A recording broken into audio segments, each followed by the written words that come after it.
Muchísimas gracias a todos los que se han ido conectando. Mi nombre es José Luis Girou, neurólogo, vivo en Nicaragua y hoy vamos a hablar de cefalea tensional, que es la cefalea más frecuente que existe. La cefalea tensional duplica, triplica o cuatriplica incluso la migraña. Bueno, vamos a hablar de las generalidades, de los subtipos de cefalea de tipo tensional, por qué sucede la cefalea de tipo tensional, qué es lo que pasa en nuestro cerebro o alrededor de nuestro cerebro que nos genera dolores de cabeza de tipo tensional y cuál es el tratamiento como tal, sin profundizar mucho. Bueno, tenemos que ir a la clasificación. Vamos a ir, de todas maneras, esto lo que primero que voy a hacer es quitar el videíto, reducirlo y vamos a la clasificación. Bueno, siempre la clasificación la dividimos en primaria y secundaria y neuropatías craneales y angina dolorosa. Esta es la clasificación que está válida en estos momentos, es decir, una clasificación por la cual nos guiamos todos. Y es una manera de uno llegar al diagnóstico del dolor de cabeza que tiene el paciente, porque el paciente no acude a nosotros diciendo tengo un dolor de cabeza de tipo tensional. Es decir, es a través de la clínica que nosotros tenemos que hacer el diagnóstico. Lo dividimos en primaria, secundaria y neuropatías craneales y dolorosas. Dentro de la primaria está nuestro dolor de cabeza, es decir, la secundaria ya hemos visto por tumores, por enfermedad cerebrovascular, por trauma. La primaria no hay ningún elemento clínico ni estudios que nos digan que tiene alguna enfermedad que esté generando el dolor de cabeza, y habitualmente este tipo de primaria se divide en dos: migrañas de tipo migraña y cefaleas de tipo tensional. Bueno, también están las cefaleas trigémino autonómicas, pero son menos frecuentes. Aquí está el 99% de todas las primarias están en estos dos grupos. Por lo tanto, hoy vamos a hablar de la cefalea de tipo tensional. La cefalea tensional afecta anualmente a un cuarto de la población. Es decir, el 26% de la población va a estar afectado anualmente. Incluso cuando lo ponemos de por vida, hay algunas, digamos, investigaciones que hablan hasta de un 80%, pero hay otras que dicen que hasta el 90% de la población en algún momento de su vida va a padecer de dolores de tipo tensional, ya sean episódicas o crónicos, pero van a padecer de dolores de tipo tensional. La mayoría de estos pacientes lo que tienen es cefalea de tipo episódica, es decir, no son cefaleas muy frecuentes, menos de 14 días crisis mes. Por lo tanto, en este tipo de pacientes hay muchas posibilidades de tratamiento. Pero bueno, las crónicas, que no son tan frecuentes, pero sí son muy invalidantes, disminuyen calidad de vida, tienen altos costos de los servicios médicos. Por lo tanto, uno de nuestros objetivos es esto: evitar que estas episódicas se conviertan en crónicas. Bueno, vamos a ver los criterios diagnósticos. Los criterios diagnósticos son importantes porque uno, como paciente, yo me voy a poner en el lado de los pacientes, es decir, yo voy a ir a un médico, yo me sé los criterios diagnósticos de las cefaleas de tipo tensional y yo digo, sí, a mí me parece que lo que yo tengo es tensional. ¿Por qué? Porque es una cefalea que es bilateral, habitualmente, puede ser opresiva, con sensación de peso. Hay algunos pacientes que refieren peso en la parte superior de la cabeza o como si fuera una cinta que le estuviera apretando la cabeza. Es bilateral, no es como la migraña, que es unilateral, no es pulsátil, es opresiva. Es decir, la migraña es pulsátil, molesta a la luz, molesta a los ruidos, y esta es opresiva, que comprime, no se exacerba con el día a día, con las actividades de su día a día. Por lo tanto, esto se diferencia de la migraña. Y en cuanto a la intensidad, puede ser leve o puede ser de moderada intensidad, pero no es de gran intensidad como en la migraña. No tiene náusea, no hay vómito y habitualmente ni molesta la luz ni molesta los ruidos. Por lo tanto, tiene características clínicas que son diferentes a la migraña como tal. Bueno, a la hora de clasificarla es importante. Existe la episódica, que son los que tienen menos de 14 crisis días, mes, es decir, pasan menos de 14 días al mes con dolor de cabeza. Y las crónicas son las que pasan más de 15 días. Las más frecuentes son las episódicas, ¿no? Es decir, que tengan 1, 2, 3 dolores de cabeza de tipo tensional. A veces tienen sensibilidad pericranial y a veces no necesariamente tienen sensibilidad pericranial. Si los pacientes lo refieren cuando se van a peinar o cuando se van a poner una cola o se van a hacer cualquier tipo de lavarse la cabeza, les molesta, les duele la cabeza o tienen sensibilidad constante. Bueno, ¿por qué sucede esto, no? Ya hemos hablado en otras charlas que no todas las estructuras cerebrales son sensibles al dolor. Las estructuras más sensibles al dolor son los músculos pericraneales, el tejido celular subcutáneo, los músculos que tienen que ver con la región cervical. La contractura muscular a ese nivel provoca espasmos, alteraciones, cambios estructurales a nivel de las fibras nociceptivas. Noci quiere decir dolor, es decir, los receptores y las fibras que tienen que ver con el dolor, y esto puede causar hiperalgesia. Esto genera también una hipersensibilidad y hace que tengamos con mayor frecuencia dolor, siendo ese mecanismo periférico o a nivel central. Por lo tanto, en estas vías que tienen que ver con el trigémino se contraen los músculos y las partes occipitales que tienen que ver con los nervios occipitales, y todo eso manda al sistema nervioso central. Cuando hablan de sensibilización central, están hablando de todo esto, estas estructuras que están aquí, que se vuelven más sensibles. Y cuando hablamos de sensibilización periférica, es la parte de los nervios periféricos como tal. Bueno, por lo tanto existe un componente cervical importante porque la mayoría de los músculos están ubicados aquí, y este componente cervical hace que con mayor frecuencia genere o inicie los dolores de cabeza de tipo tensional en la parte cervical como tal. Bueno, guarda una gran relación con el sueño, es verdad. Es decir, todo aquel paciente que tiene trastorno del sueño, que tiene una mala calidad del sueño, que no puede dormir porque los turnos son compartidos, que se queda dormido de día, que tiene una apnea del sueño, que hace trabajo con turnos, digamos, divididos, a veces le toca de noche, a veces le toca de día. Ese tipo de pacientes tienen más posibilidades de tener dolores de cabeza de tipo tensional. Los pacientes incluso con cefalea tensional es más frecuente los trastornos del sueño, y al revés, los trastornos del sueño, cuando uno lo valora, casi siempre tienen dolores de cabeza de tipo tensional, y sobre todo dolores de cabeza de tipo tensional crónico, es decir, los que tienen más de 15 crisis día al mes. ¿De acuerdo? Ahora, es importante, digamos, este slide, esta diapo, es importante que la recordemos cuáles son los signos de alarma.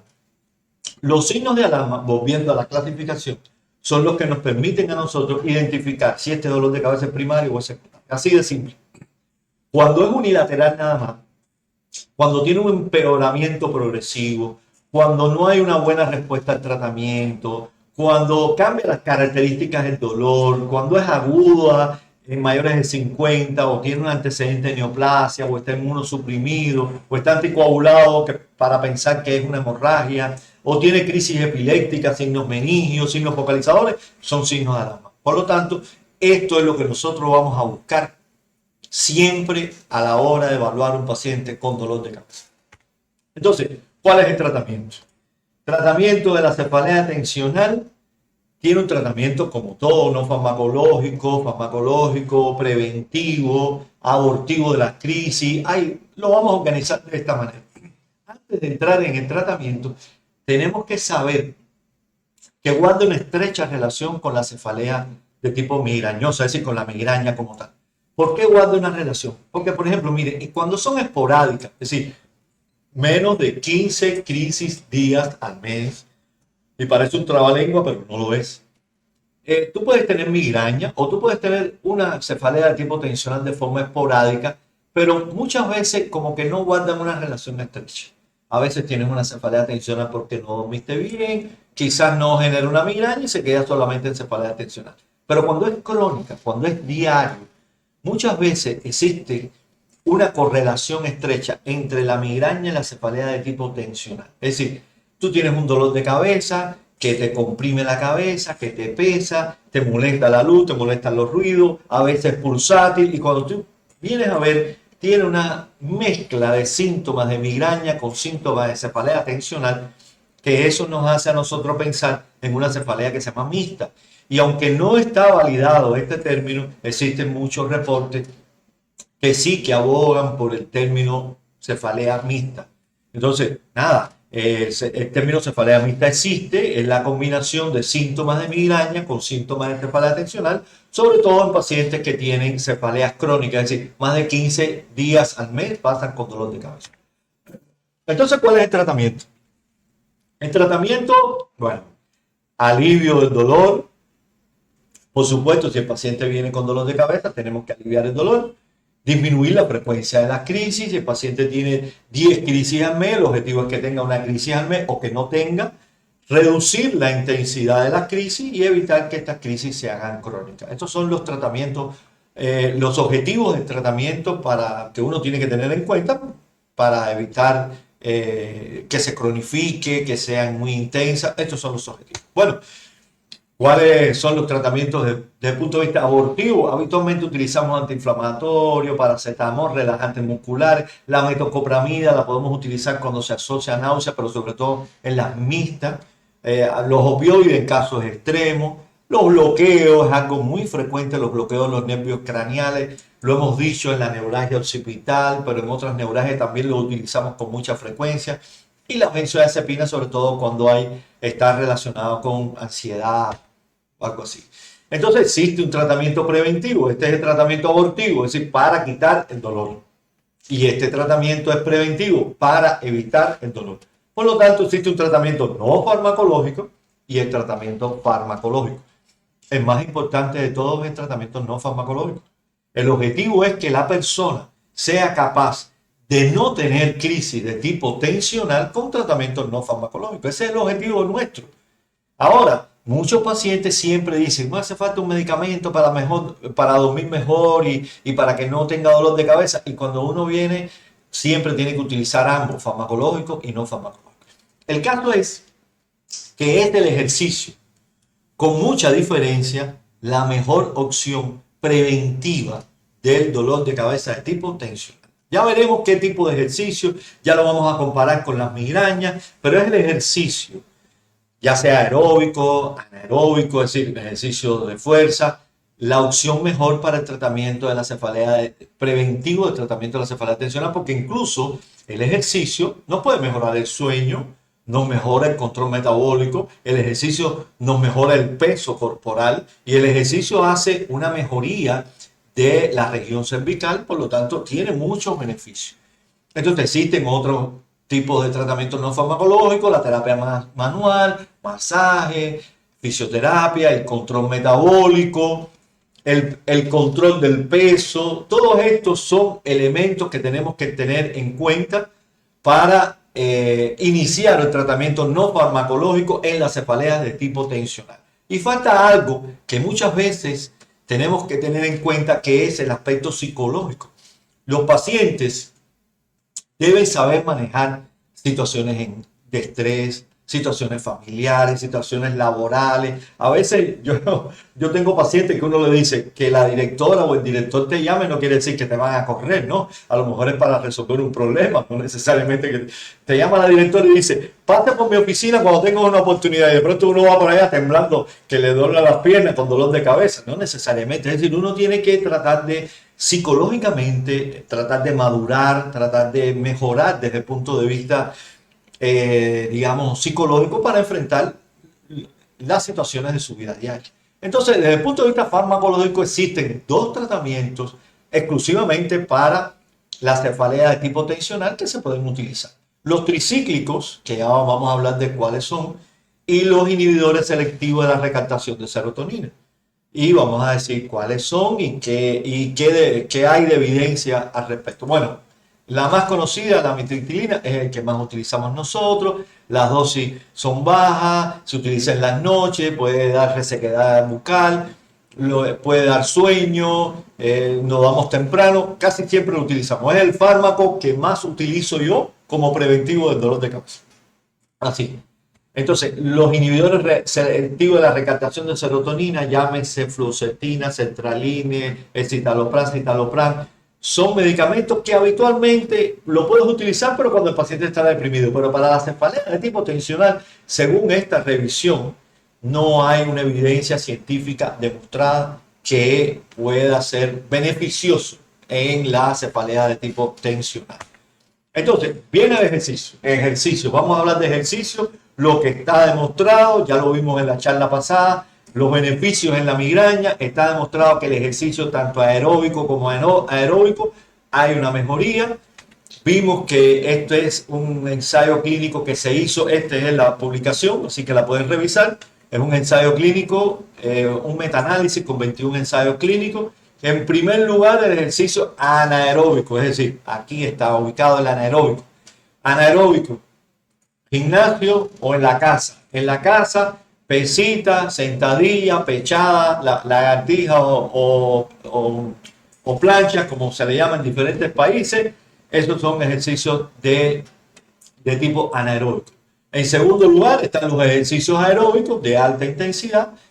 Y después vienen los medicamentos. Por lo tanto, si vamos a aplicar un medicamento, tenemos que insistir, nosotros como médicos y ustedes como pacientes, en el uso de ejercicios como preventivo del dolor común.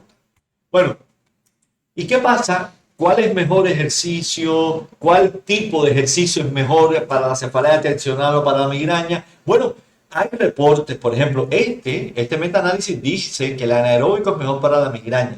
Y este que está aquí dice que el entrenamiento, digamos, para la migraña es mejor el aeróbico, ¿no? Por lo tanto, podemos utilizar ambos. ¿Cuál es mi sugerencia? La combinación.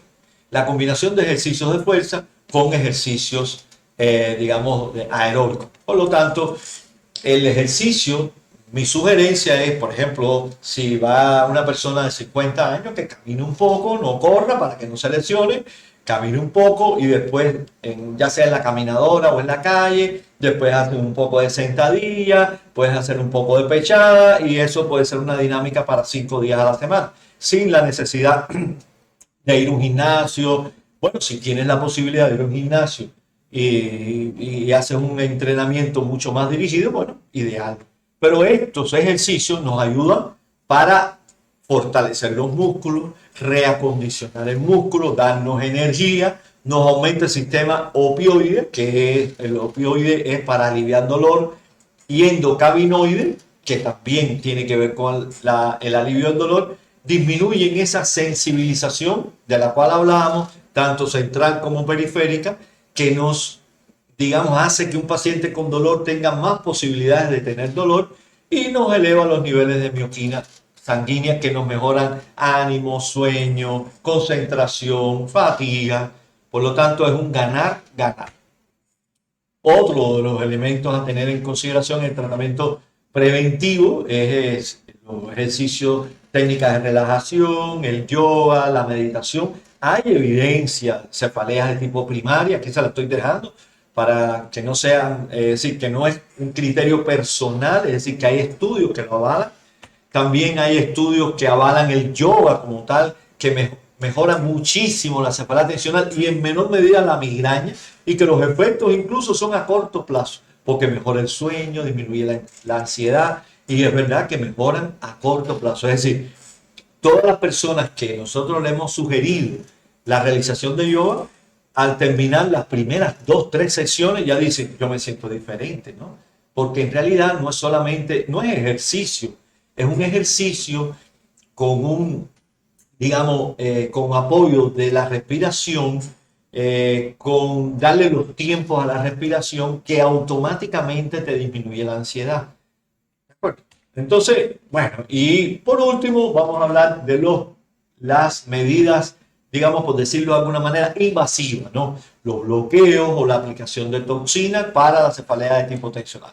Los bloqueos, buenísimo. Cuando el paciente tiene cefalea tensional crónica, siempre está afectado los nervios occipitales y siempre terminamos haciendo bloqueos de los nervios occipitales con lidocaína y con antiinflamatorios esteroideos. Por lo tanto, eso es una opción que yo recomiendo, es una opción que está válida internacionalmente y hay guías incluso de cómo se hacen los bloqueos y es una muy buena opción. Esta es la guía de cómo se hacen los bloqueos para la cefalea de tipo tensional para las personas que quieran revisar a ver cómo es lo de los bloqueos, si se pone anestésico, si no se pone anestésico, si se pone antiinflamatorio no esteroideo, y es una muy buena opción. Por lo tanto, por último, la toxina botulínica. Digamos que esta es, como se dice, la vieja confiable. Aunque no es muy viejo el medicamento, es algo que siempre va a mejorar la cefalea de tipo tensional porque disminuye el dolor periférico, es decir, disminuye la sensibilización central y periférica, relaja los músculos, si yo tengo un músculo contraído me lo va a relajar, lo único inconveniente son dos. Primero es el procedimiento que requiere varios pinchacitos, es decir, es con una aguja fina, pero en todos estos lugares es la sugerencia. Por lo tanto, uno tiene que poner aproximadamente unos 25 30 pinchacitos de aguja. Pero eso es lo de menos. Lo demás es el costo. Habitualmente se ponen más de 100 unidades de toxina botulínica, por lo tanto el costo puede sobrepasar los 200, $300 por aplicación. Entonces, estas aplicaciones quizás hay que hacerlas cada 3, cada 6 meses. Algunos pacientes se hacen una sola aplicación. Yo no sé si se le quita la cefalea del tipo tensional cuando conoce el precio, ¿no? Pero en realidad es algo que uno hace en determinados pacientes, no en todo el mundo, y es un procedimiento que siempre tenemos que tener en cuenta para realizar. Bueno, nada, hasta aquí todo lo que teníamos para el día de hoy. Ya esta es la última charla de nuestro 2023. Muchísimas gracias a todos y voy a ir respondiendo algunas